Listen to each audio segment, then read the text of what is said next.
এই তারা দশম গ্রেডের জন্য যে পুরা বাংলাদেশে যে বিশৃঙ্খল তারা সৃষ্টি করেছে আপনারা ইতিমধ্যে দেখতে পাচ্ছেন।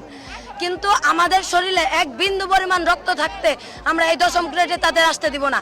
তারা চাচ্ছে এই দশম গ্রেড উন্মুক্ত করে দেওয়ার জন্য। কেন আমরা দশম গ্রেড উন্মুক্ত করে দিব? তারা নবম গ্রেড থেকে কেন দশম গ্রেডে আসতে চায়? তারা যদি এতই মেধাবী হয়, তারা প্রমোশন নিয়ে উপরের লেভেলে যাবে, তারা কেন দশম গ্রেডে আসবে? আমাদের দাবি হচ্ছে যে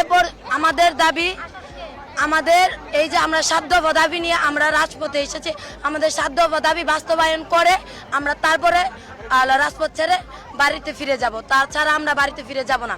আর বিএসসিরা যে এতই মেধাবী, তারা 53 বছরে বাংলাদেশকে কি দিয়েছে? তারা শুধু ব্যাটারি চালিত অটোরিক্সা ছাড়া বাংলাদেশকে কিচ্ছু দিতে পারেনি। আর যে পরিমাণ টাকা একটা বিএসসি ইঞ্জিনিয়ারের পিছনে যে পরিমাণ টাকা ব্যয় হয়, ওই পরিমাণ টাকা ব্যয় আমাদের কারিগরি সেক্টরকে দেখ, তখন আমরা দেখিয়ে দিতে পারবো যে ডিপ্লোমা ইন ইঞ্জিনিয়ার দেশের জন্য কি করতে পারে আর দেশের অবদান কতটা রেখেছে ডিপ্লোমা ইঞ্জিনিয়ার। আপনারা জানেন বাংলাদেশে ডিপ্লোমা ইঞ্জিনিয়াররা প্রত্যেকটা সেক্টরে 80% কাজ করে থাকে এবং বাংলাদেশে ডিপ্লোমা ইঞ্জিনিয়ারদের 80% অবদান রয়েছে।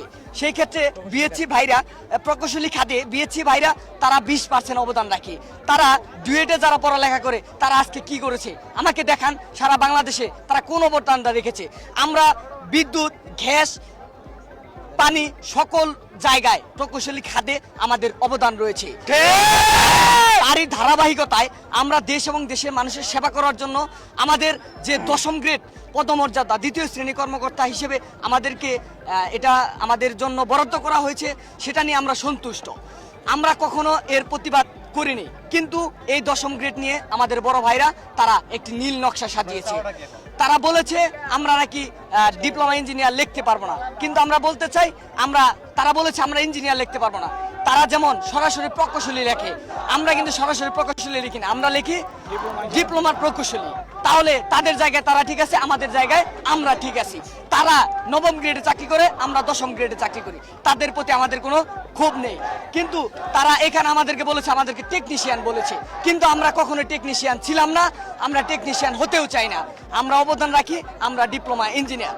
এবং আজকে যেটা বলতে চাচ্ছি সেটা হচ্ছে যে তারা যে 3 দফা অযৌক্তিক দাবি করেছে, এটা সম্পূর্ণ বয়কট করতে হবে।